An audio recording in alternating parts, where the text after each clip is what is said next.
how would you kind of define the like modern record label? They're really focused on two primary things, A&R and digital marketing. When I was starting in the music business, you signed the Strokes and then you had option or options behind it. That's how it used to be. In this current landscape, there's a lot more flexibility, right? I'm working with a lot of really exciting labels, and like some of these labels are literally run by 20-year-olds. I literally know like a label that like cherry picks songs off of an artist, and then the rest of your stuff, like, feel free to do whatever you want with it. Good luck. I have been around long enough to see everything that wasn't gonna die, right? The iTunes store. Holy shit, it saved the music industry. Fucking gone. Rest in peace, bro. TikTok's the biggest, most important. It will go away. Do you have any guesses or any observations that you've made on what some of those next things might be? Here's what I do know.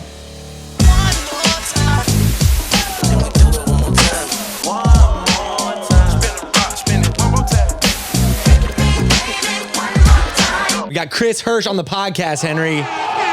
Let's go. Holy shit. Never thought it would happen.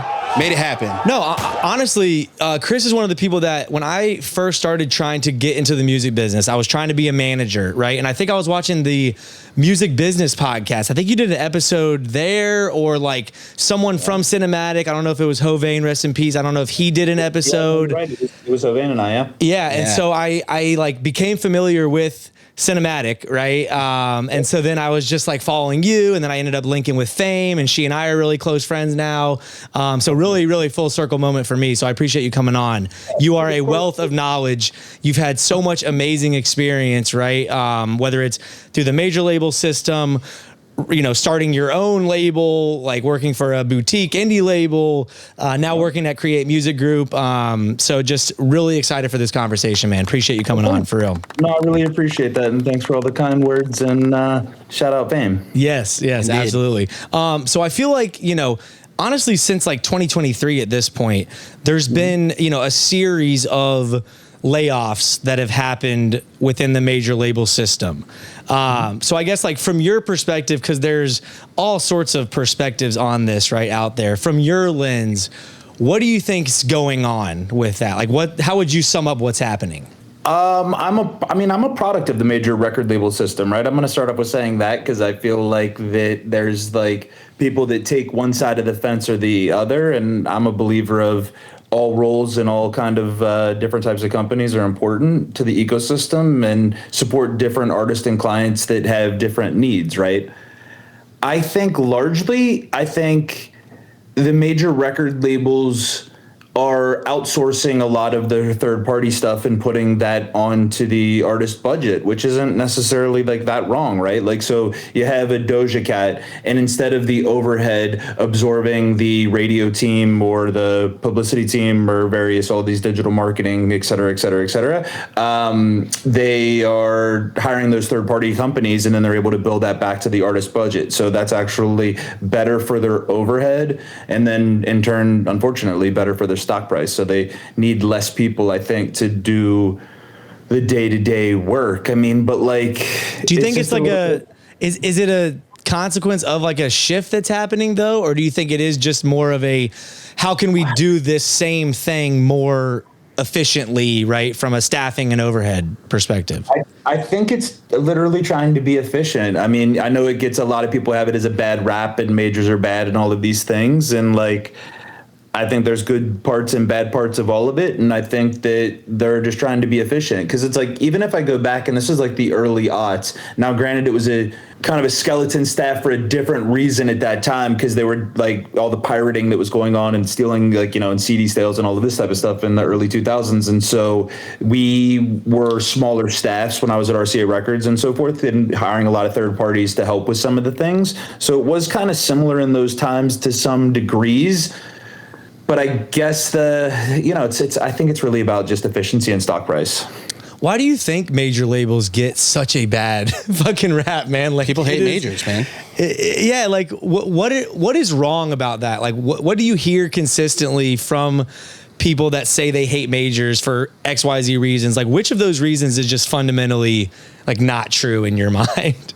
I mean, I think that it's like people have a really hard time accepting kind of any responsibility for it not happening, right? Like, and it's also in this music business of ours, it's very hard to determine why something doesn't work, right? Like, if you could sit down, or if anybody could sit and explain why Lady Gaga was signed to one of the Sony labels under her government name and didn't become popular, but then got rebranded and signed and kind of birthed Lady Gaga with different people, and then it became that, right? Like, why is that? Why do some things work over here and not over there? You don't hear about it too often as like those kinds of things, but like it's hard to say, right? And then so these people that had success, because if you're on a major, you have some pretty big success, right? Like, if you're developing and you're on there very long, and so if you're a developing artist and you never get to the superstardom level, you're pissed off at them because that never happened. And it obviously wasn't your fault, that's their fault, right? Like, and I think that if you are up there, it's hard understanding why you're not still up there. And it's those kind of coming to terms of like, well, you're not selling as much as you were. Your singles aren't doing as well as radio. And it's just like, and then I think that finger pointing a lot of times happens at all labels, right? I think the music business, I think it gets kind of pointed at like sometimes managers, or you see these things of like, why do managers and camps get fired, or, major record labels or distributors or indies or whatever. I just think that that's kind of just the way that it goes, which is like, they definitely played a part in it. Sure. Like, but it's like, it's not a science, it's an art.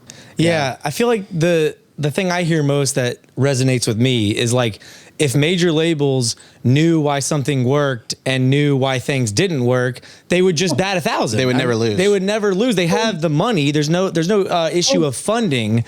So right. It is. I mean, even the Lady Gaga one, that's great. That's a good one. Yeah. You never hear about the wins really. It's the bad deals that like always make the headlines and the Instagram posts, So, but there's clearly like something's working. Some of the wins, right? Like, I think that you're also seeing like, in the today of like, look at me culture, there's some of those stories that marketing teams or managers or whoever like spin up about like, so-and-so's making so much money, or so-and-so's like got such a good deal, or so-and-so got X amount of figures. So I don't know. I think you do hear some of the wins. I don't hear that really. Do you hear that? I mean, I feel like our algorithms sometimes are more, not ours, I mean, people's algorithms are more like negative, Sure. Yeah, like I even heard Theo Von talking about this as far as That's why the news is what it is. Exactly. Everything, just negativity seems to sell. It's commentable. It's engageable. It sucks, man. But so, as someone who, again, has worked in such a variety of roles and at different types of companies,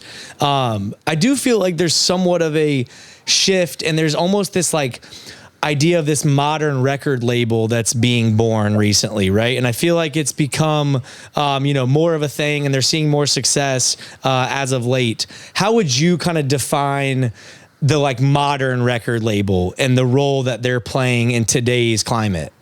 I guess when you speak like modern record label, you're talking about maybe some of the younger record labels that are coming. That's what I feel like. I feel like there's a lot of these kind of like, newer boutique labels that, they might have upstreamed an artist to a major, but you look at like a Since the 80s or an LVRN, right? Like these are two examples just here in Atlanta that I'm familiar with, but there's tons of these, in the landscape. And I think I have an idea of kind of like what their role is and how they are positioned, right, to serve their clients. But I would love to know your take on like, cause Create has what, 5,000 label partners? Or something something crazy. So I feel like you kind of know, Chris, like what a record label is starting to look like, So I think that a modern record label is typically, I'm seeing much smaller staffs of a couple of people. I'm seeing very active founder operators, right? So these young entrepreneurs who have, it's their label, but they're also doing a lot of the work, right? And I think that they're really focused on two primary things, which is A&R and digital marketing, right? So I think that that's all really smart and all very like modern. I think the thing that also is kind of starting to be a little bit more commonplace are unique deals, and I've heard of all sorts of different things that like I never would have heard of 20 years ago. So it's like I'm not going to put everybody's business out on Front Street, and some of these labels I work with and some I don't. But like, you know, for examples, I know a label that only signs artists kind of in one-offs, right? Like they like when I was starting in the music business, you signed the Strokes to a album deal, and then you had option or options behind it. So that means that you would pay them to participate in 10 songs or one album for X a period of years with these rights and so forth. And if it went well, you had the ability to exercise an option at certain costs and triggers and all of this stuff to participate in another 10 songs. And then if it kept going well, labels would continue to buy options or maybe buy the catalog or continue to kind of restructure the deal so that they stayed in business with that artist, which is why you see, you know, an artist that's being very successful, you know, and very like long kind of continuing to release music at one place, right? That's how it used to be. But now because of the streaming services, viral marketing, all of these different things, I literally know like a label that like cherry picks songs off of an artist and says, well, I like these 3 songs, so I will work with you on these 3 songs and we'll do license or master deals on them. And then the rest of your stuff, like, feel free to do whatever you want with it. Good luck. Like, kinda. And it's like, that's crazy to me. Like, that's like, you're investing it at a track level, which is something that one of the more modern ways to do it. And I think that that really kind of almost speaks to just like in this current landscape, there's a lot more flexibility, right? Like I'm working with a lot of really exciting labels at Create, and within those, like they're young operators. Like some of these labels are literally run by 20-year-olds. Like they're doing an amazing job. Like they're doing like an incredible job of this, and it's really inspiring because, you know, I'm 47. I've been in the music business literally longer than these kids have been on the planet. And like I'm learning things from them, and it's amazing because like they'll have tracks where like in the funk genre, sometimes an artist will go do a track with this label and then this label and then this label and like that label. So it's like that's yet another version of kind of the thing I mentioned before of where there's really like you're not signing it at an artist level and there's not really like artist development happening from the label side as much, like, right? That's more like, I guess, through the artist or management or whatever, if that's happening at all. And then like they're doing kind of track to track because like sometimes that's collaborator based because, you know, they will go to a track over here with this person that's signed over there and they'll go to a track with this person over there because that and like so forth. So it's like you see those things. Well, yeah. What are some other types of deals? You mentioned like the one-offs that you're talking about right now, but you also said that like these labels are doing deals that you weren't really used to, you know, back in the day. What are some other versions of that? Because I think that's interesting. I mean, I think those are probably the biggest ones as far as in the major differentiators, because otherwise, like there are a lot of labels like, you know, Good Talk or Easy Money that we work with that are doing actual like artist development, right? Like, you know, kind of doing more of it traditionally of where they'll sign an artist for a smaller amount of money and knowing that it's going to take 3 or 4 years for them to develop. And I think that like that's one of the things that I really love about Create is that it's really a place of like supporting the entrepreneurs. And I think it's really pretty cool to build that community and to like network, because it's like I spend so much of my time on the other side of the fence, like being a label, being at a distributor, having a joint venture. I mean, like Shipes and I had a joint venture at Geffen, and like, you know, it's just like I know the things that I was not getting, and so I feel like I can be better served to try to help get them what they need, right? Like, you know, I think that it's also just being a conversation, right? Like, you know, it's just kind of being open to hearing like, all right, well, this is what our back end is, or we can build these dashboards for you. Like, how can we make them better for you, right? Like, and actually trying to do that work. Yeah. So let's talk about the big elephant in the room, Henry. What would that be, Let's Ben? talk about artist development. Artist development. You know, he kind of like breezed right past that, like if it's even happening at all. And this has been a recurring theme on the podcast, Chris. Well, and I also think I think it's one of those things out in the like universe, right? The music industry universe, where people are still loving to claim that like artist development is dead. Like they 100% throw the major labels under the bus, saying it definitely ain't happening over there. But then, you know, some people just think it's not happening at all. Like, how would you actually define artist development? Because I think it's like one of those, ethereal like buzzwords that like no one loves to really like practically break down like what the hell does it actually mean. So can I get your best like 5th grade summary? And maybe what it used to be and what it looks like today too, because I have a feeling it's very different. I mean, artist development in its essence to me is working with an artist and helping them get to a higher level than they're at today. That generally means on what level? Is that a financial level, a royalty level, streams, consumptions, like social touring? It can mean a lot of different things, and kind of depending on the artist, you might focus in on different areas or all of them, right? But I think that it's interesting because like, I disagree. I think there's artist development is still happening, and I think it's happening everywhere, and I think it's all different and yet also the same to that true essence, right? Major record labels. Just because you're not developing an artist from no consumers all the way up to the top of the mountain doesn't mean that you're not developing an artist. You can sign an artist that can be at a certain level. I mean, hell, there's artist development that YoungBoy can do, that like literally Taylor Swift can do. The biggest and the best artist in this entire business still have development to do, right? Like in growth as an artist and the actual art. So I think that a lot of like the entry level of like where major record labels are able to make a profit is at a much higher level than say a boutique or an indie or a distributor. However, there still can be development from that level where they sign them up to a level that's higher than that, because the goal is to try to be the Beatles or Michael Jackson, or do you want to get to the Led Zeppelin, you want to the Nirvanas, like you want to be the biggest and baddest thing like ever, right? Like, and so it's happening there. I think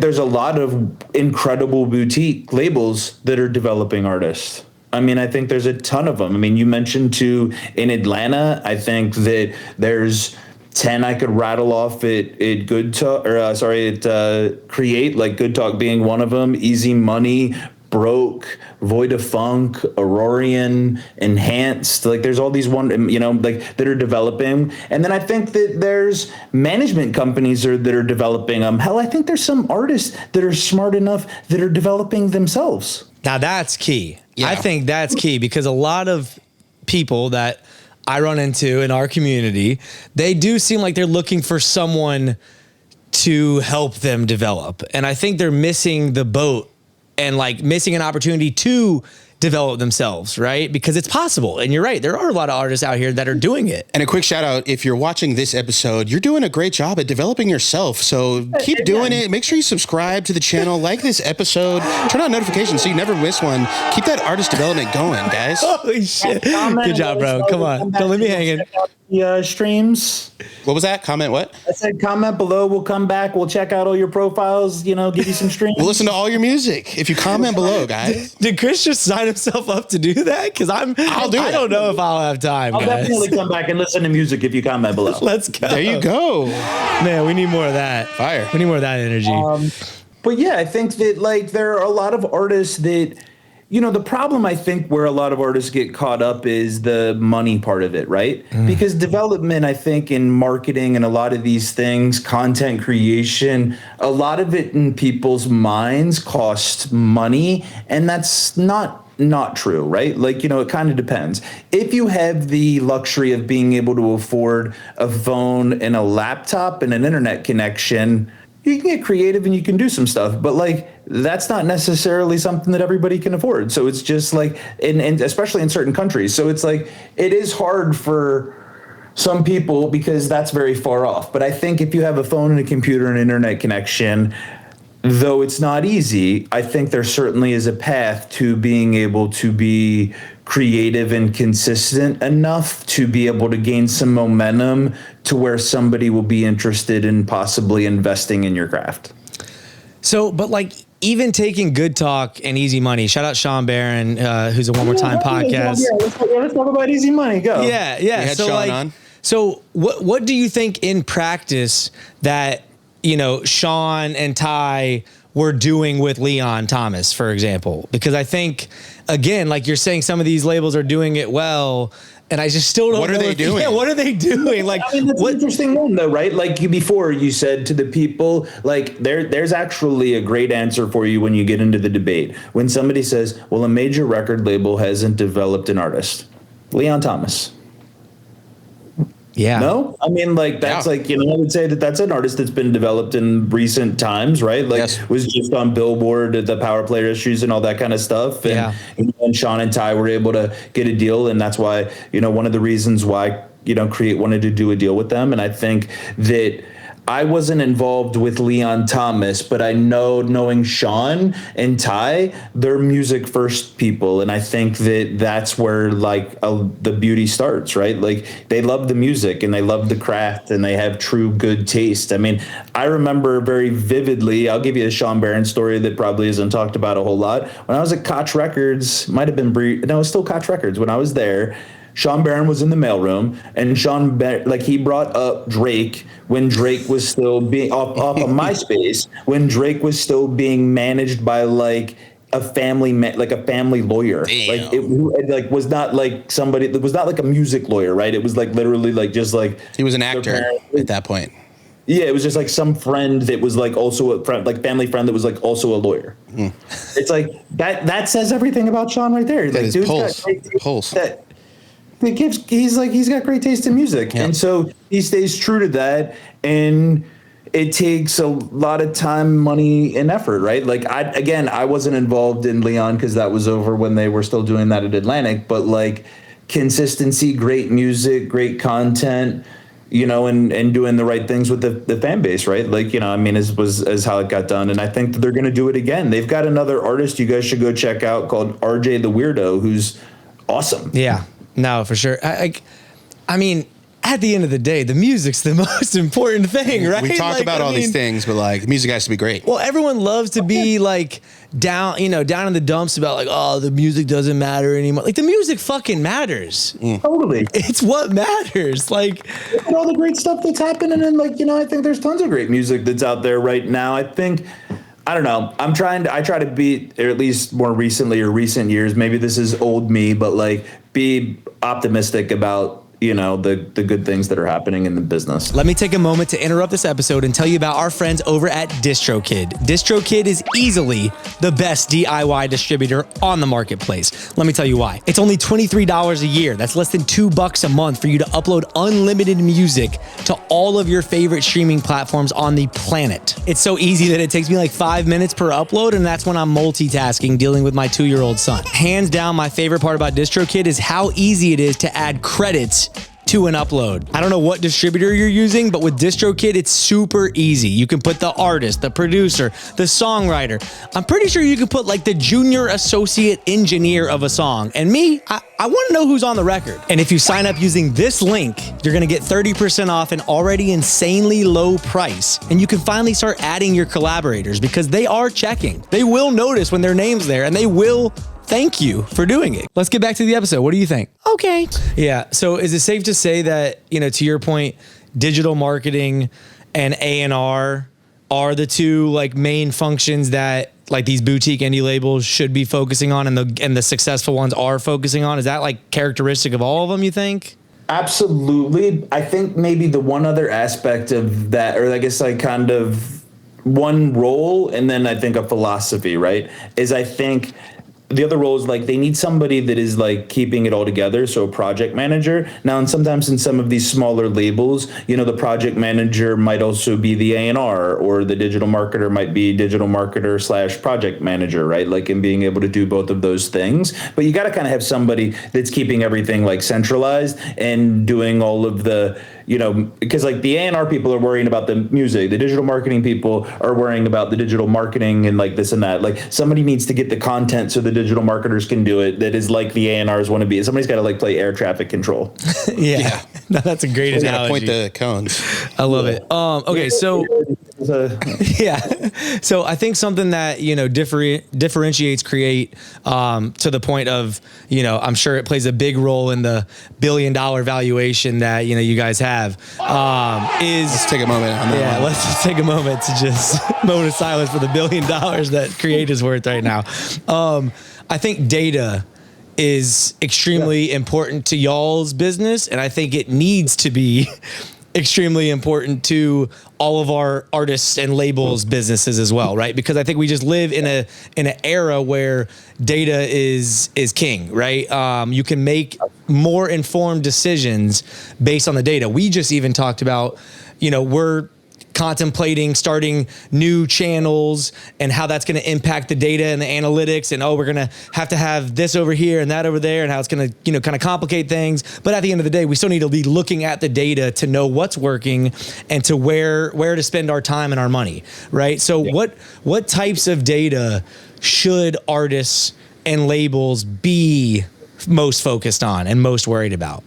I mean, I think really if it depends on what vantage point you're coming at, but I think at the end of the day, kind of, let's hold the through line of artist development, right? Mm-hmm. It's sustained growth over time has been the data that I think is really the most important, right? You've got to stay consistent. You've got to continue to grow, right? So how does that happen? Whether that's strategy, a tour, a song at radio, digital marketing, consistent releases, all of those things, you hope with that you're getting higher levels. And then obviously after those things are done, the advertising dollars spent, the tour stops or whatever, or the album's been out for a few months, it will decrease down, but you hope that you settle at a higher level of consumption and engagement than you were at before. So I think that that's really the overarching most important data point is is this thing growing?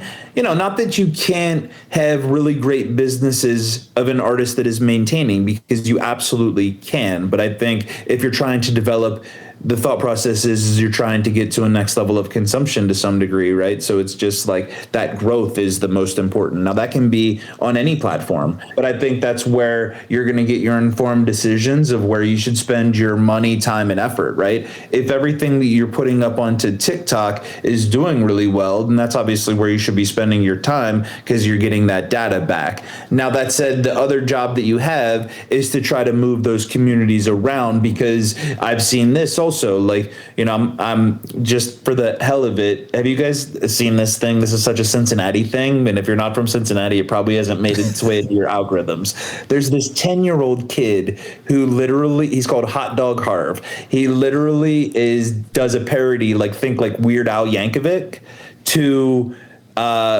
a Chaperone song, because it was his older sister just kept playing the hell out of it or whatever. And so he's this creative little kid. I've heard about him. I swear to God, I heard about him on Theo Von's podcast. Yes. Hot Dog Harv? Yes. That's amazing. Yes. So this kid, he's 10 years old and his parents are running his account, and they're just normal, nice people. And they don't know this music industry and all of this stuff. And he had so much momentum going and all of these things. And his TikTok got taken down. He's a 10-year-old kid. It couldn't be the more PG content in the world, and they took it down. But my point is if you're spending all of your effort and having a viral, moments and all of this stuff, and it's all on TikTok, and you haven't spread those communities to other places or to an email list or to a text list, or that's the key. Right? That's the one that you own, actually, which is major. In theory, what do we really own? Right? Google goes so down. True. AWS goes down. Good luck doing anything, bro. Yeah. The whole shit goes to hell. Yeah. How have you seen people do that effectively? Because I feel in theory, yes, we understand. Even we struggle with how do we move people from Instagram, where an Instagram clip goes fucking dummy. How do we get them to actually watch this long form episode on YouTube? I think it's tougher than we make it seem. So how have you seen any tactics or strategies that have been working most effectively? It's the same stuff that is getting press right now, which means it's oversaturated and probably not going to be as effective anymore. Because once you start getting the massive articles and things happening, being the entire music industry is now doing clipping. So anytime you do this, there's these things that literally you're too late now. the fucking walk down of like what it is, they literally is, I think, a little bit too late. Because like I have been around long enough to see everything that wasn't gonna die, right? The iTunes store. Holy shit, it saved the music industry. Fucking gone. Rest in peace, bro. MySpace Music, the coolest fucking place where like gone. The blogs, like don't iPods, say it. dude. iPods, man. We're never gonna go anywhere. Like, where's the fucking like the bloggers had to get jobs? Like, oh man. Sorry, I love a lot of them, and they're friends with a lot of them, but that's just the facts. Yeah, and so it's really dangerous, you know, and I don't know where everything is going. Like us, I mean, I'm like a lot of people probably. I'm really curious. I'm watching. I'm trying to learn. I'm a little scared. Like all of these things of like where it could potentially go. All I know is the way that it's happening now. Even though everybody's like TikTok's the biggest, most important, it will go away. Like the only thing I kind of feel like has almost stood the like standing time is YouTube. Otherwise, like SoundCloud was hot and went away. Even Google, right? Like look at Google searches and how many people are using search engines because now everybody's using like Chat GPT and AI. Like that's kind of gone away. But like YouTube's kind of been the one thing that's kind of like hung around. So like maybe not. Maybe TikTok's the other exception. But I'm just saying like whether it was the iTunes store, MySpace, the blogs, when they were big and popular and it was the thing, it certainly didn't feel like it was going anywhere. MySpace Music at the time felt just as solid as TikTok feels now or YouTube feels. Like it was like super solid ground. Like it was like everybody was on it and it was working. But unfortunately, I think in today's marketplace with a lot of these digital marketing strategies, things are getting oversaturated and broken, right? Like, you know, TikTok, the rise in 2019, Shipes and I had a top 5 artist on TikTok, fully independently, top 5 artists. Who, Lakel? Exactly. Yeah. You guys, you know your shit. Yeah. Fucking, I love it. Like, yeah. Like, shout out to what is he up to? No offense, man, but like, I think he's still putting out music. Actually. Okay, sorry, Lakel. We'd love to have you on the podcast. Well, he's not coming on now. He probably won't see this ever. Okay. He's a great musician, but I'm just saying, like it still probably is. Like 2019, that was crazy, and then 2020.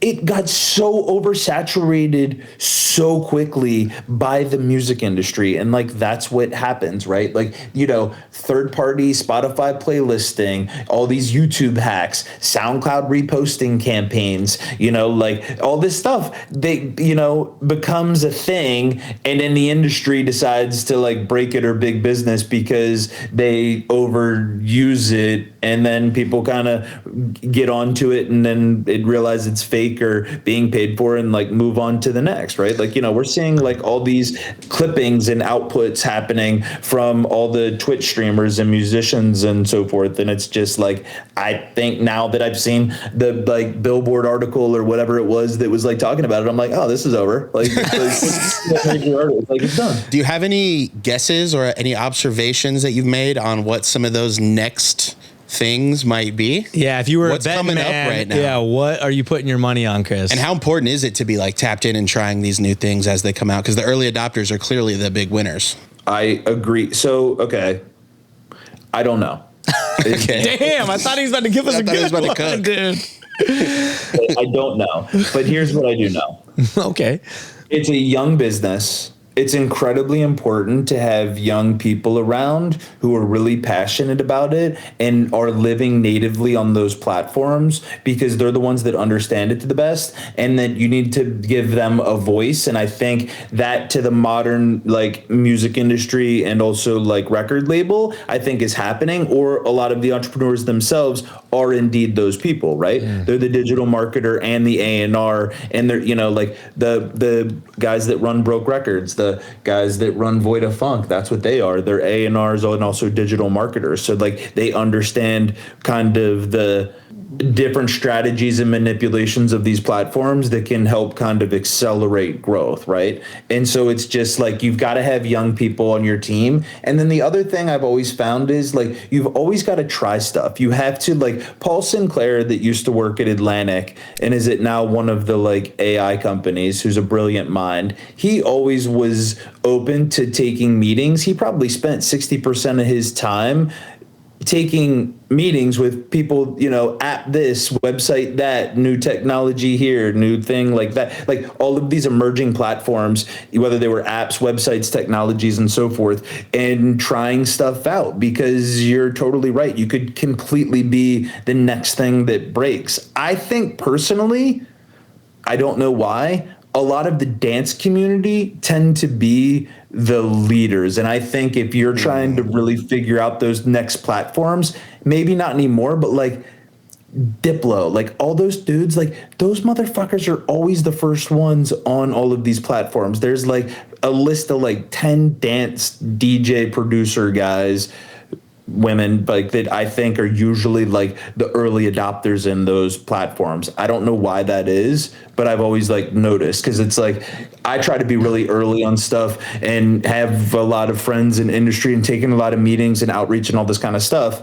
And like every time I get to those platforms, oh, those motherfuckers are already signed up and have activity. I'm like, there's 10 users and they're all DJs. like I like literally was just like, I just met with the founder and they just like went, like they just kicked this off a month ago. How the fuck are you guys on it?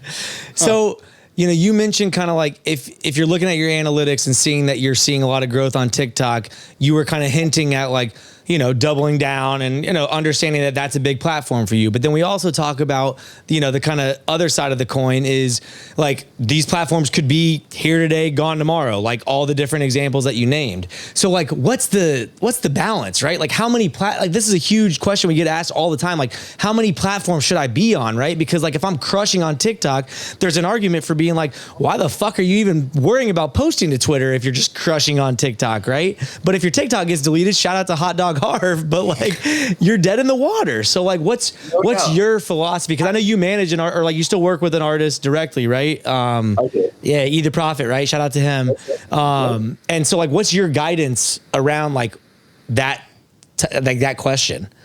It's really hard, right? Because if you go and you try to go back to the like music first, music's the most important element and it's an art, and in theory supposed to be something that is a creative outlet for these people, and it being something that is like part of their soul, right? Like if you go back to that, it's like, it's a really big ask, I think, and I feel really bad for that. It's just the way of the world in the music industry currently, that you basically have to be that plus, right? Like the Rolling Stones could have been the Rolling Stones, and like they're fucking rock stars, and like you make a great album, and then like everybody else did everything. They didn't have to worry about generating all this content and maintaining social media, like none of that shit. Like they literally made an album, and then like they got ready for tour, and then they would go on tour, and they'd probably have to go like on a radio run and a press run and this and that. But like they didn't set any of that shit up. Like they just like waltzed in, and depending on what level you are, it was just more of like that.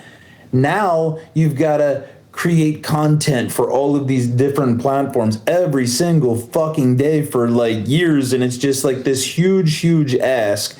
And so I think that my advice is this.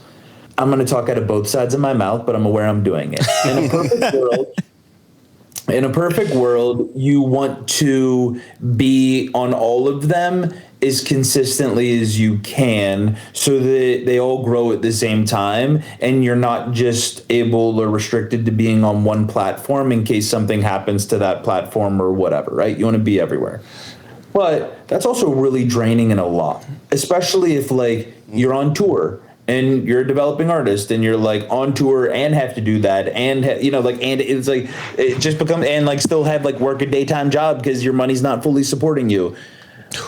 Try to find young interns who are trying to learn the business. There's so many kids who are in high school, in college, who want to get some sort of an experience for their resume and just their general learning and would love to help you out for free, who can help you with some of these social media platforms and so forth. And I think the teams that I'm really seeing win have almost like little pods around them, right? Now, whether that's like a couple of interns or whether that's actually like a boutique record label or whatever, like, but there's an actual like team of people that like, instead of being kind of, and I think that this might be another part of that like modern record label, instead of it being like one person kind of across everything, it's more like little pods of people that are focused in on a much smaller amount of things. It's huge. You know? I mean, because shit, the only help that we've really had is interns. Interns, for sure. Yeah. Oh, cool. We also, we got college interns. We've had them on kind of like site, they do little like semester stints, right? So we've had like semester with these folks and then that. And honestly, like, it's been helpful for sure. 100%. I mean, like, to very, and they are very eager, and to get their hands dirty, and to varying degrees. But like, man, I mean, even just that extra little bit of help, to your point, right? Just to take away some of that, like, even just having noise. another body to like bounce ideas off of, almost. All of it. It can be everything from like listening to them to hearing ideas to strategy to potentially new platforms you should be on to then just also like volume of work and administration, right? Like, I'm sure what you guys do with the podcast, like everybody else is doing, is you go through, you clip a bunch of stuff and then you're pushing it out through a bunch of different channels and so forth. And like, just that takes time. And that can be something that is really good for a intern to handle, because that helps you guys, and that also gives somebody some great experience that will be able to help, whether that's with a college application or whether that's a job application or whatever. And so like, I don't know, I'm just like, I'm a big advocate of like trying to build a pod around a thing and it having be people that are passionate about it. And then if you're at early levels and you don't have the ability to put much money or hire people, and it's not a boutique record label, there's nothing wrong with having interns help you, because I think it's a fair exchange. And I think, at least what I'm learning, I know this is as an old guy in the business, it's like a lot of my friends have kids that are teenagers and in high school, and what colleges now expect to see out of high school applicants is nuts. It's like they expect them to have good grades and have extracurriculars and all these interests in sports and like internships. And I was like, wait, internships? And my buddies are like, yeah, internships. I'm like, but a lot of companies don't even hire you in college for an intern until you're a junior. How's a 16-year-old going to get an internship? Like, no, what? Seriously. Yeah. I mean, honestly, I've never even thought about this, because I think I'll call it an excuse. I'm just going to say for what I feel like it is like, artists think that they need a team, and oftentimes they're looking like, oh, if this like big name manager would just manage me or whatever, versus like, no, you need someone who's in fucking high school to run your Twitter. That's what you fucking need. Like, I've never really thought about that. Like, we should really, I'm glad that this is on wax now during this episode, but it's like, that's something we should be telling our artist friends that are always kind of like, frustrated at the fact that they don't have enough support. Bring your little cousin in. Yeah, and that they are having to work a day job to obviously pay the bills. They are having to shoot their own content. They are having to make the music, develop themselves, etc. But man, like having that team of maybe like, young high schoolers or like young college kids that are just eager to be a part of something fun and get that experience too, No doubt. Like, okay, it's fine. I like talking about them because I think their business is really cool. But like the two young guys that own this record label called Void of Funk, one of them, they're brothers. One of them's 18 and one of them's 20. They live in Germany, and they're in one of the fairly small towns in Germany. And these guys run a pretty sizable like funk dance record label and are making like good money and like breaking artists and doing really cool shit. The younger brother is literally in high school. They've got other high school kids that are like helping. That are like, they're just their friends. They got a high school sweatshop, just German high school students. But they're buddies. They're literally all like their 18-year-old friends. And like Germany has different work programs, so like they actually get paid and do all of these great things, and like they have an office. Bro, How fucking cool would that have been to be a senior in high school and your buddy has a record label that has a fucking office down the street and we can all go hang out there? Bro, I was hanging out in shitty basements in Cincinnati, Ohio. Like, that would have been way better. Yeah. Bro, and how many people were in our fucking comments when we said, like, get your homie to shoot your content for you and buy him a bottle of alcohol and dinner? They hated us for saying, they all assumed that we were saying like a professional photographer and we were degrading the value of professional photographers. Like, no, do you have a smartphone with a camera on it and one friend that would take a 6-pack of beer to hang out with you for a little bit? Like, Jesus, man. When I was 18 years old, I was that buddy. Get a 6-pack of beer, I would have showed up anywhere. There you go. Trust me. They're out there. I feel you. Where do what? Yeah. So you mentioned, an executive, I think it was Paul Sinclair, you said, right? Yeah. So so he now has ventured into the AI space, you were saying? He has, and I can't remember the name of that company off of the top of my... No, it's all good. It was just a perfect segue for me to just start talking about AI, to be honest. So he's the... No, I pulled it up. I just looked there. He's the chief music officer at Suno. He's at Suno. Well, that's the AI. Okay, AI music company. Okay, I mean, wow. So I'm not going to get this. There will be no Suno, unless you want to hate on Suno here. That's fine. But there will be no Suno hate on the podcast right now. We'll leave that for another episode, Henry. Keep your mouth shut, Jesus. But how are you and Create Music Group looking at AI? Because I saw Baby Tate post a extremely aggressive rant directed towards Zanya Monet, the AI artist that Howwood Media signed for $3 million, who's been charting, right? And she had some choice words for this poor girl from Mississippi who's a poet, who's the one prompting, like she's the like person behind it for the most part. And Tate was just going off, bro. Like we'll have to we'll have to clip it and post it in this or something. But you just typing in a prompt and you letting AI make the whole fucking song for you? Oh, word. How are you viewing AI in music, and how is your company like approaching it, right? I think we're just trying to get educated, right? Like we're trying to use AI largely right now to help us with supporting our entrepreneurs and kind of our like software system, data reporting, and things of that nature. Versus it being kind of on the music side, right? Like, I think that it's a very, very interesting space. I'm not even sure how I feel about it, right? Like I kind of bounce around. I've got a lot of musician friends and they're all really loud and scared about it, which I totally understand and appreciate, which is not different than the rant that you're talking about. I also have a lot of friends that are like session musicians. And so it's just like,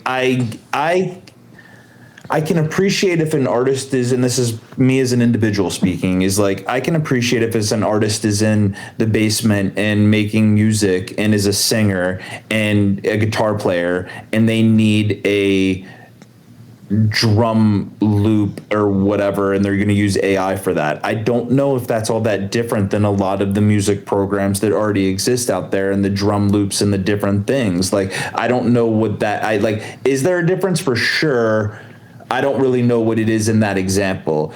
I am an advocate of, and I would really hate to see a lot of the creative industry fall because people are not using session players anymore and different things. And, and everybody starts going to like AI for that stuff. I mean, it's like, I've got a lot of buddies in film and video that are worried about it in different ways. They're going to be like, well, in the future, there really only needs to be like 1 or 2 guys on set. And then the rest is going to be AI. And you're like, well, that's a little scary, but like, and you're starting to see the programs and all of these kinds of things. But like, I think we've all got to be very cautious. I think that we've all got a large responsibility for making sure that the right things are established. But I'm not going to be the first one, or I don't think Create's going to be the first one to kind of like jump off of the ledge and do something very aggressive. Like, I'm not okay with it all being AI. I think that's bad. Like I don't even know, like, honestly, like That dude, Chris is literally my brain right now, dude. Yeah. Because again,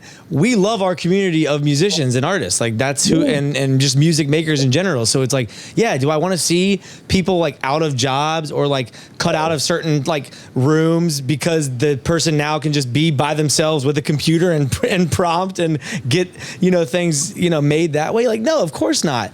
Do I love live music? And do I want to see that being impacted because people just aren't going to start doing music in the first place because there's no place for them? Like, fuck no, I don't want that either. But like, I also don't want someone who wants to get a creative idea out to be also held back because they can't afford a session player or they don't know a session player or they live in the middle of fucking nowhere. Well, that's me. I'm a producer myself, and I couldn't play a chord on a guitar, but I frequently hear something where like I want a guitar part in a song, and my options are pretty limited. I could go look for a loop, but the odds of that loop fitting into my song perfectly are insanely small.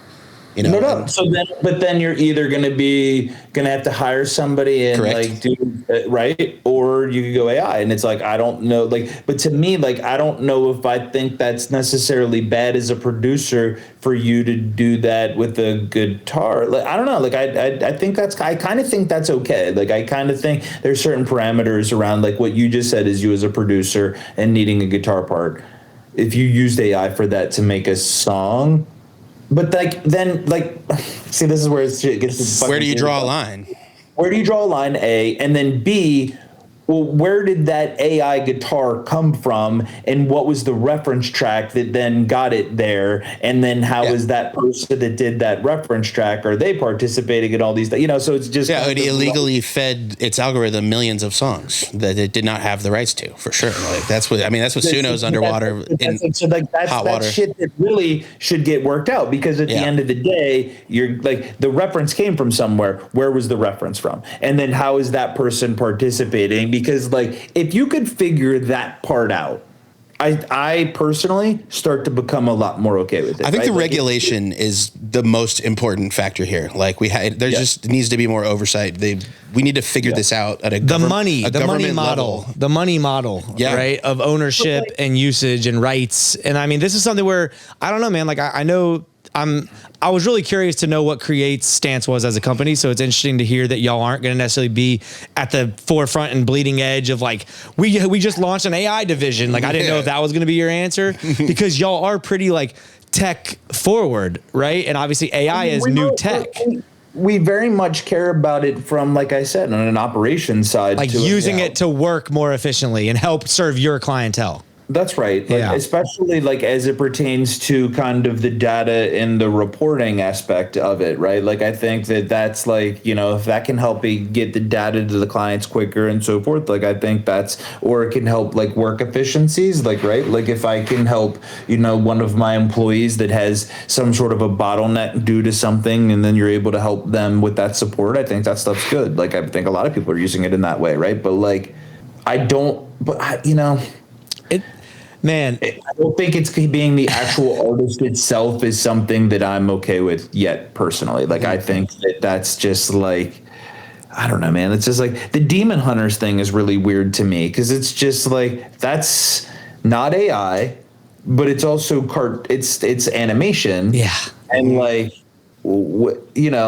Trust me, man. It's a whole, like, we could spend hours on this because, because then I just think like, it's weird. I think we hold music to this, like, I don't know, we're so like purist. It's so precious to us, right? Whereas like you would be fine, avoiding hiring an assistant for us or a junior level employee. And again, I don't want to put words in Chris's mouth and like executives that create, but like we as business owners, we're so fine with like having AI do our like admin tasks, yet like we won't be on board with like, you know what I mean? I don't know. It's just like this weird, I feel like it's kind of bullshit the way that and again, I'm guilty of it too, but we kind of like pick and choose when we're okay with it, right? Like we're okay with it telling us where we should go eat or like giving us a nutrition plan instead of paying a fucking nutritionist, but we're not okay with it creating a guitar loop from, some AI. I don't know.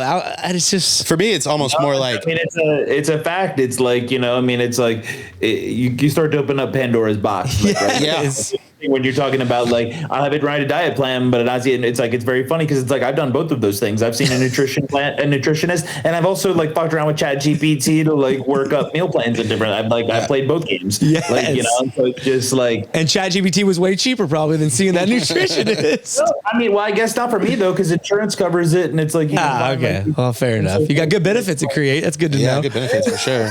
Like, I don't know. I just think it's a really slippery slope and a really tough question to answer. And I'm not sure that I'm smart enough or we all know enough yet. I think with time, it's all going to kind of unfold, right? Like, I think that, there will be boundary pushers, and that's always good. Like, there's always going to be somebody. There already are. There are people that are jumping all the way out there. And like, I think that that's great because like you need people to be trailblazers in all industries and to take risks. I've got a lot of artist friends and, people that are probably going to absolutely hate that statement, but I don't mean it just as AI. I just mean it in general. Like, you've got to have risk takers in different ways to push things forward. But like, we also have to be extremely responsible and litigious about making sure that it's, that if we are going to do it, that hopefully we're doing it in the right way. Like, the music industry has an incredible job of giving away valuable things and letting other companies build businesses. Viacom wouldn't exist and be that monstrous conglomerate that it was for a second. Maybe it could arguably still be an MTV if like literally the music industry, like, explain this shit to me. When I was at RCA Records, we'd spend $1 million on a fucking video, Christina Aguilera Dirty featuring Redman, right? $1 million fucking video that we would give to MTV for free. And in fact, we would fucking ask them, please play this music video.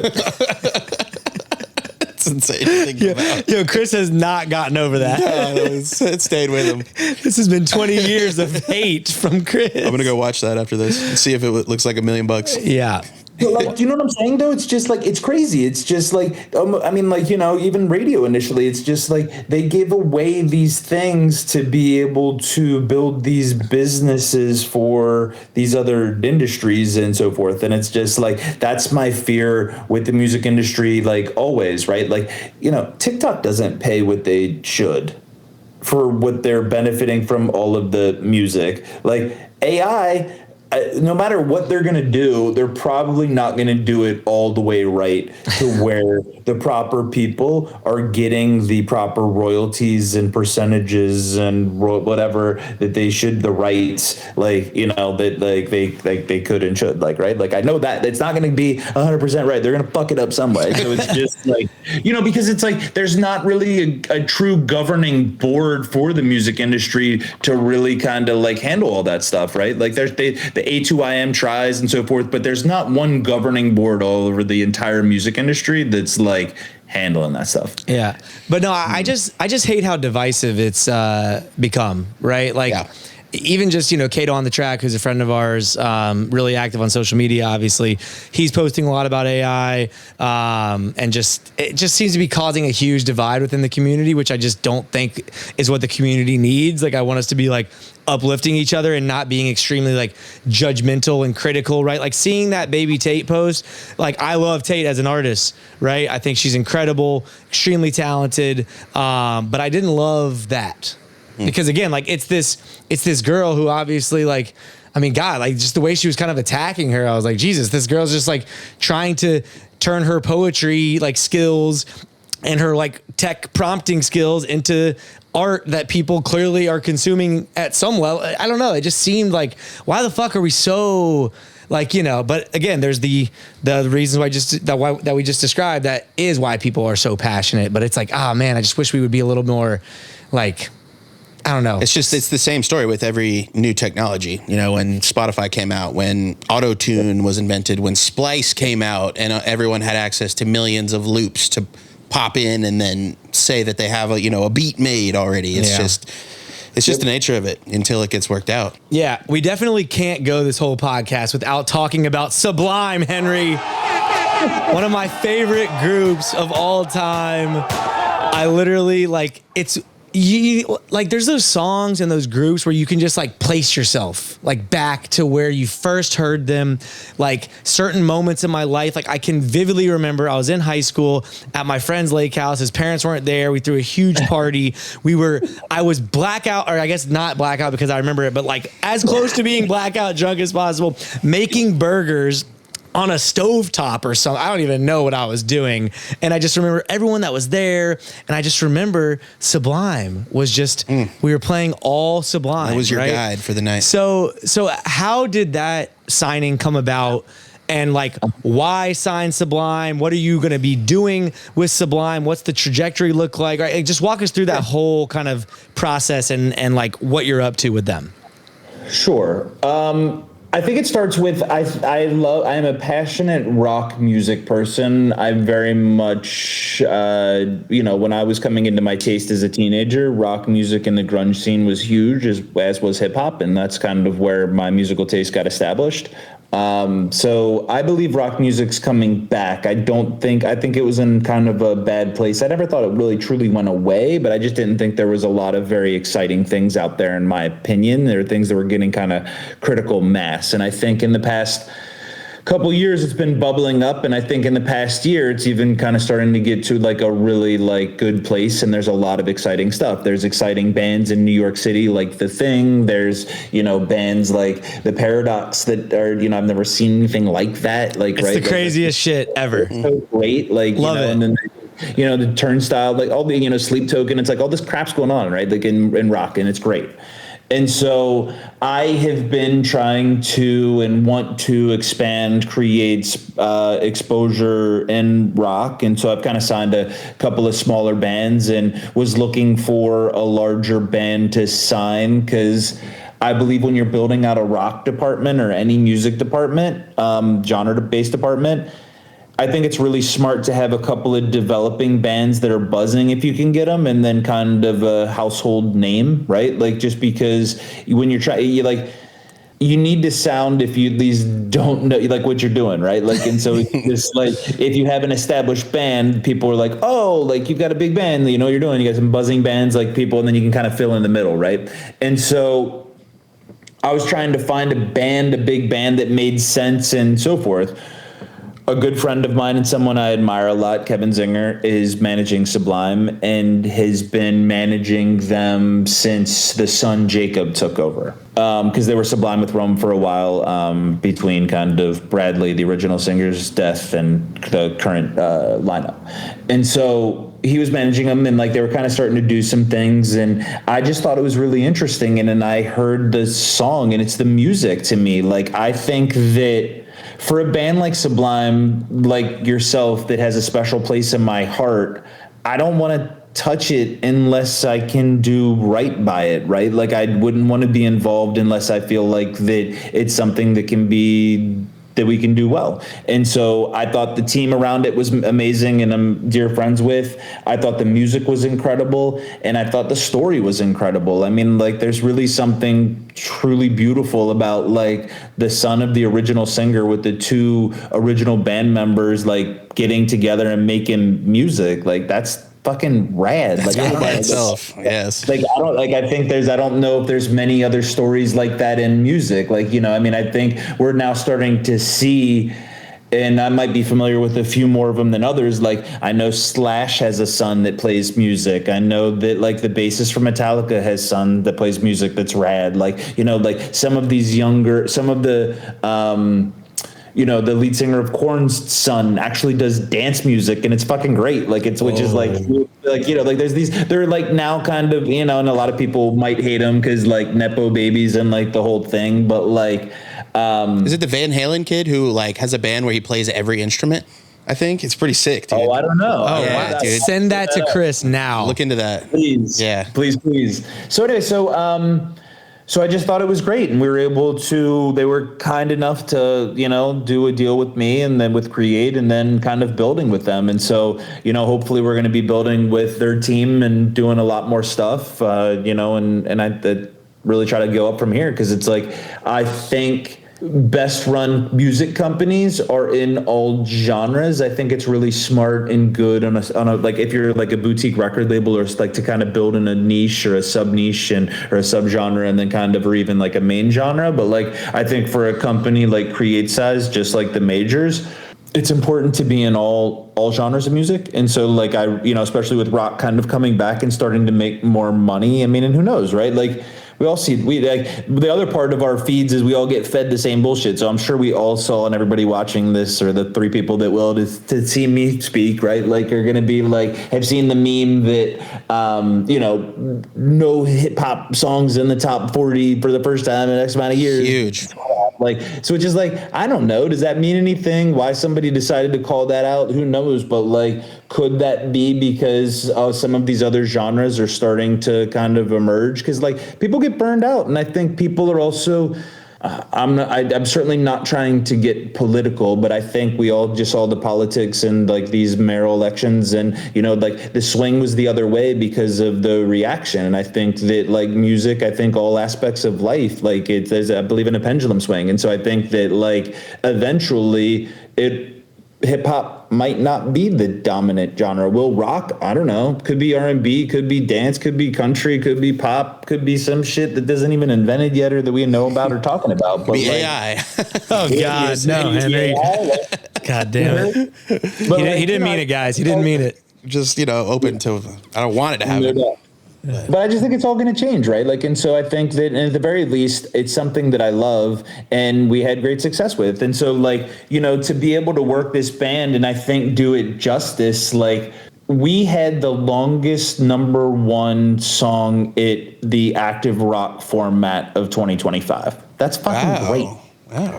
And like, we not only that, but like what I got, and that's like things that I wouldn't have known had I not worked with the band, and like we're paying attention to these stats and so forth. It's kind of like, I kind of felt like I was like, in like those games of where like those players come off and they're like, did you know that you did this and that tonight? And they're like, what? Like, I had no idea. Like, some of them, or they'll pretend like they didn't know and they did. And it's just like, what I got spent 3 weeks at #1.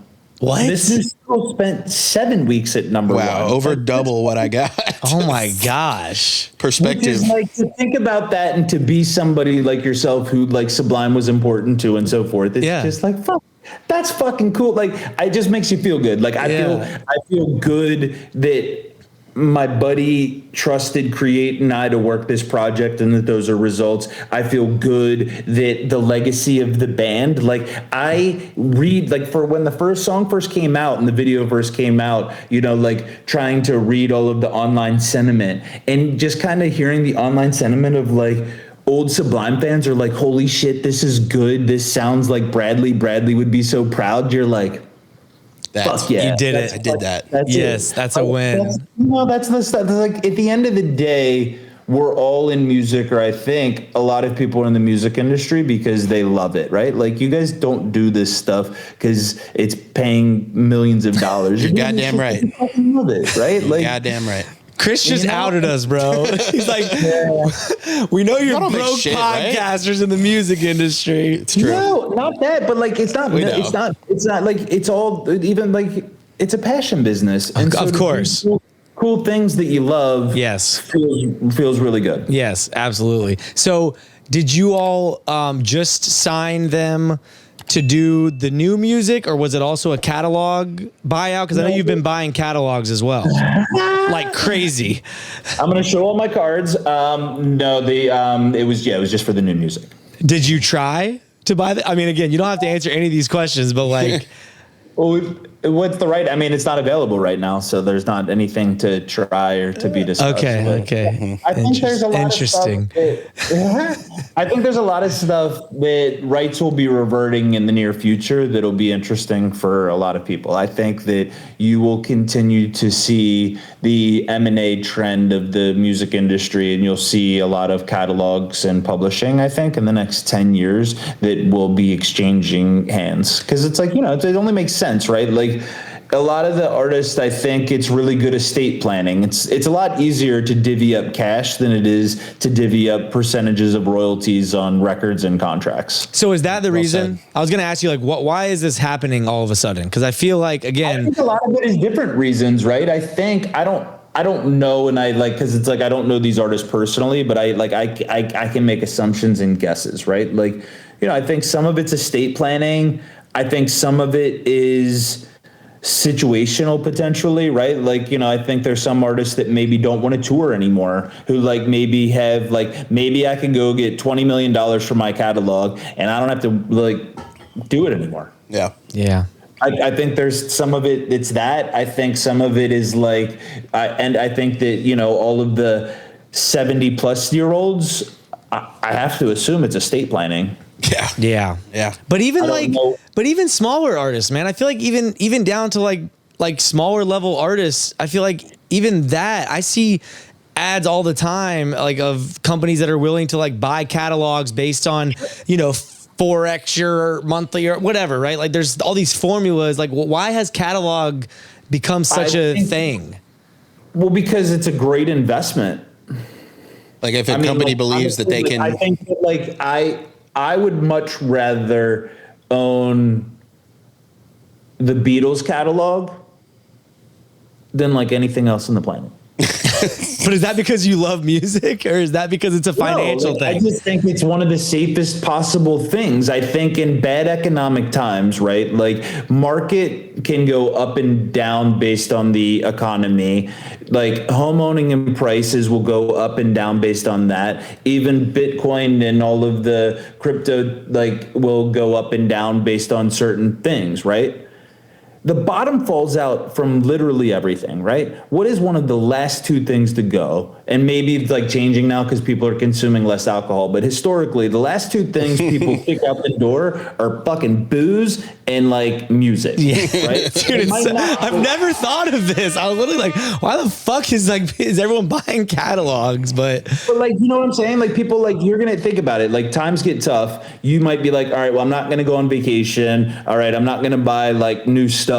But like, you're going to hold on to your Spotify or Apple Music or subscription, or worst case scenario, you hold on to your internet and you'll go to YouTube, right? Like, you know, and so it's like, you'll still consume music and different things. And I think that like, unless you're like a Netflix person in which like, or something, and maybe you keep your video streaming because you might be a like video consumer versus music or whatever. But I think it's one of the last things to go. And so I think it's just like, I haven't run the numbers on this, but I bet if you lined up the Beatles catalog sales versus the S&P 500.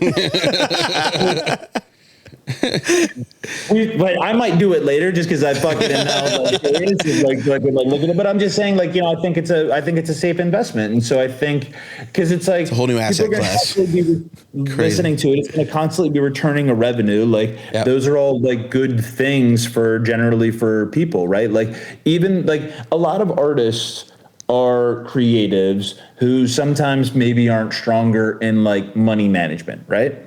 Yeah. But if they get $50,000 every month and that shows up from their music royalties because they've been putting out and built up a hell of a catalog, like that is something that I think is pretty valuable, right? Like that's like kind of almost like that's a salary like that to them, right? Like for ownership of art creation, which is like so rad. I know so many independent artists who like aren't known on a national scale, who have really nice lives. You know, like, are they driving around in Ferraris? No. But like, do they have Audis and own their homes and go on a decent amount of vacations? Yes. Yeah. I just always wondered if it was because people aren't looking for new music as much. I didn't know if it was having to do with like catalog, a lot of people going nostalgia, back to the old favorites. You know what I mean? I didn't know if that was what was driving any of it.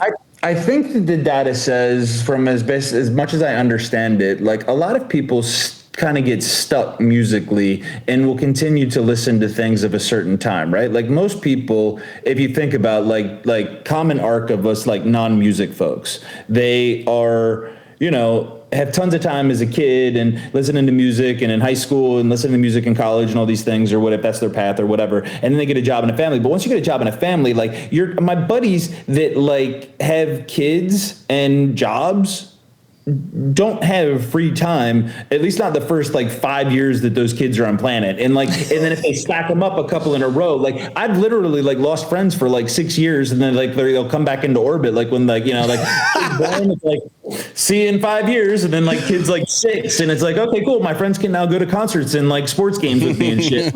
Out on Thursday. Like, all right, cool. Like, it's like, they just like, so I think that because of that, you just don't have the time to do the music discovery. So like but you have your routines and it doesn't happen. So I think most people get stuck in literally a period of time. Like most of my friends, I've got a decent amount more than most probably because I love music, who are not like my music industry buddies, like my friends outside of the business. Half of them are like because I love music and that's who the friends I made and so forth. They like music discovery and concerts and stuff. But like my other half listen to the same shit that they fucking were in high school. Like, dude, I'm literally the friend that's out of orbit right now. Like Henry's my only friend other than my 3.5-year-old and 2-year-old. Like that's true. All I'm like, it consumes you, man. So yeah, like even me being like your music discovery. Exactly. It's shit. It's shit, bro. Like shout out to Spotify, like just kind of shuffle mode to just suggest new stuff, because like if it wasn't for that, and then obviously our community, I listen to more One More Time podcast community members and like people that I've interviewed. Like that's what I listen to. Like we even talked about it recently, right? Yeah. Of like me just loving these artists that I've been able to like have on the pod.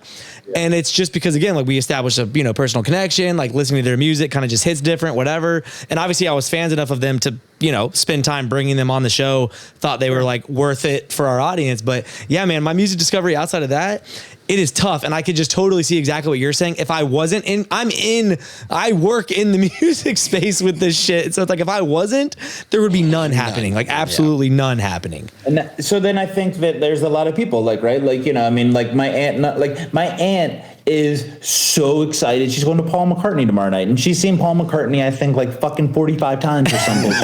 Like, that, and she's been like, look at what Oasis happened when that came back around. Oh my gosh, that was so funny. People live, and so it's just like, I don't know. I think if you're fortunate enough to make money off of an album and get to a certain level, like, I don't know, I think it sticks. Like, right, like, I would love to own my favorite albums. Like that would be so cool. Like I think, and it's cool when people get to go do stuff. Like how cool is it that Snoop went and got Death Row back, like or whatever. Like that's like fucking, that's rad. And like you have these guys and like have their labels or get to go buy their masters back or different things. Like I think that's great. Like I don't know, I was here for it when like Taylor Swift like got her masters back and was going through all of those things. Like I like those stories because it's just like, I think the importance of that, because it's like art and like owning your own art is critical. For sure. Well, Chris, we've entered a final segment of the podcast. Henry, take us home, my friend.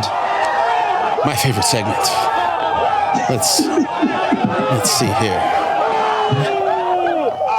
So, Chris, this is the Rapid Fire Rampage. Woo! I'm going to break it down into 3 separate sections. I'll explain them as we go. The first one is just a short answer question. Just give me some quick responses to these. You are not judged by your answers. You are only judged on speed. Rampage! What are 3 immediate red flags to an artist pitching themselves to you? An artist pitching themselves to me, if they tell me that they're the best that I've ever heard, that they're going to in it because they're in it for money, I'm not sure what the third would be. Those are kind of my biggest 2 red flags. The third would be that they are self-managed. What is the last work call you made? What was it about?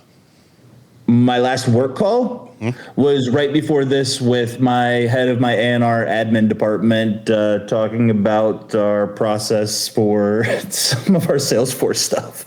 Ooh, is everything okay? Or everything's great. Okay, just like literally like operational Salesforce organization nonsense. Can you think of a super creative and super low budget marketing campaign you saw? A super creative, super low budget marketing campaign. To get some of our less financially, people watching excited. It wasn't really like, it was like, I think like, I don't know, like 10 grand or so, which is fairly low, but I don't know the exact number, but what Lexa Gates did in New York City, when she put the glass box around herself, I thought that was fucking dope as shit. And then like so whatever good. it was, what's the TV show then ripped it off and did it too, and then I was like, oh wow, like you really nailed it. Like there was one of the big TV shows that did it on Wall Street. Like really. I swear to God. Oh my God! To have your marketing rollout get bit by like a big network or something, fire. that's fire. Yeah. No, yeah, it was fire. So I thought that was pretty dope. Whose idea was that? Whose idea was that? My understanding is it was hers. Gosh, she's the so best. fucking dope. Shout out to Shipes, always doing it, man. Like, Doing it. Yeah, So that was doing my it. understanding. That was her idea that like, and and then like also shout out to them for supporting it. Yeah. Like straight up, like I'm gonna be honest, an artist is gonna come to me in like 2025 and I'm gonna be like, yeah, like I don't, that's a big risk, and like that's where we're gonna put our, that's where we're gonna make our bet. yeah. Yeah. And they let her Sometimes let her fly. Yeah, It's great. I It love was that. dope. What is one music industry myth that you just wish would die already? That all the people that work in the music industry are bad and sleazy. Me too, man. Me too. Only some of them. Chris, you've just been appointed supreme leader of the music industry. You have the power to do anything that you want. What is your first order of business? I think we need to try to figure out community for the entire business and get people collaborating versus competing. I think we need to try to figure out how to get benefits to artists. So if I get to like be in the lead chair for that, and I think that trying to support some of the better initiatives like mental health and awareness, I think, and the industry, I think, is incredibly important. So it's just like, I don't know, man. Like, I think that it's just like, we're way too divided right now. Like everybody in the world and in the music industry is just like trying to beat out everybody else. And it's just like, there's room for everybody, guys. The Like, pie we is should- huge. We can all eat. Word. bro. When you told Maybe him the best answer to that when question, you by told the him way. he was going to be supreme leader, though, he lit the fuck up, bro. Like Chris was like, he's like, is this a real job opportunity? Like, where can I apply? Dude? I love it. I love it. This guy lit the fuck up, man. Yeah, you saw that. I appreciate that you saw that. I was like, damn, he's way too excited about this. It was my Wu-Tang name. I thought I was like, supreme clientele here. Supreme leader. Oh shit. I like it. Last one of the short answer. What is your favorite curse word? Fuck. Classic. It's a classic. Love it. It's a good Isn't that, it's the New York hello, right? It's the New York hello. That's right. The next section is the this or that. Chris, I'm going to give you two choices. I just need you to pick one. Rampage! Starting with mass appeal or cult following? Mass appeal, Hard data or gut instinct? gut instinct, Rebrand or refresh? rebrand, EDM or hip hop? EDM maybe right now. Currently. He's bullish Currently. on dance music right now, man. No hip hop tracks in the top 40 in how many weeks? Yeah. Anyway, do less better or throw everything at the wall? Do less better. Small venue headliner or daytime slot at a major festival? Small, depends on what I'm trying to do. Small time headliner. Okay. Pet goat or pet llama? Goat, TikTok viral or YouTube viral? YouTube, Pressure or peace? peace. And finally, become a full-time rapper or leave the music industry forever. Oh, full-time rapper. For sure. Fucking go. What was your name? You already had a name picked out. Yeah, you did Supreme it before, leader? right? Yeah, Supreme Leader might be it. I don't know. I might take 2 Chainz' old name and go by Titty Boy. Titty Boy. I'm not going to call and be like, 2 Chainz, you're not going to use that anymore, right? Can I have that? It's available. I'm just imagining this real call happening between Sounds great. Chains and Chris. I love it. The last I would like section. your old moniker, sir, please. Yeah. That's me now. Sorry. Absolutely fire. So the last section is the word association. Chris, I'm going to say one word, and you just got to say the first word that you think of off the top of your head, not judged on speed, or only judged on speed. Once again, not your actual word. Any word is fine.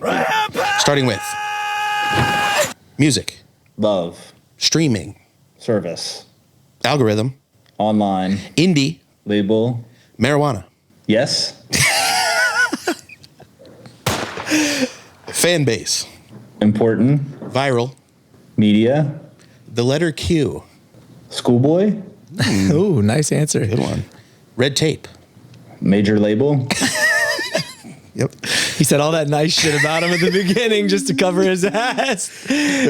No, I mean, I've been. Okay, Chris, we know. No judgment, speed. Oh, we're judging. No judge. I mean, There's some I think corporate totally waste fair. going on, right? Come on. Anyway, coffee, Need. Underground. Sound. AI. Conversations. S&P 500. Beatles catalog. Bitcoin. Yes, please. Cincinnati. Ohio. Create.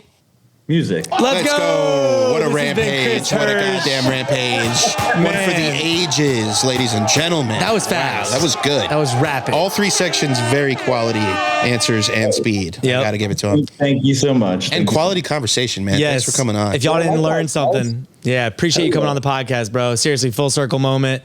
Love what love what you've done. Love what you're doing. Can't wait to see what you do next. Until next time, Henry, what are we doing? Getting out of here. Getting the fuck out of here. Peace, y'all. Bye-bye.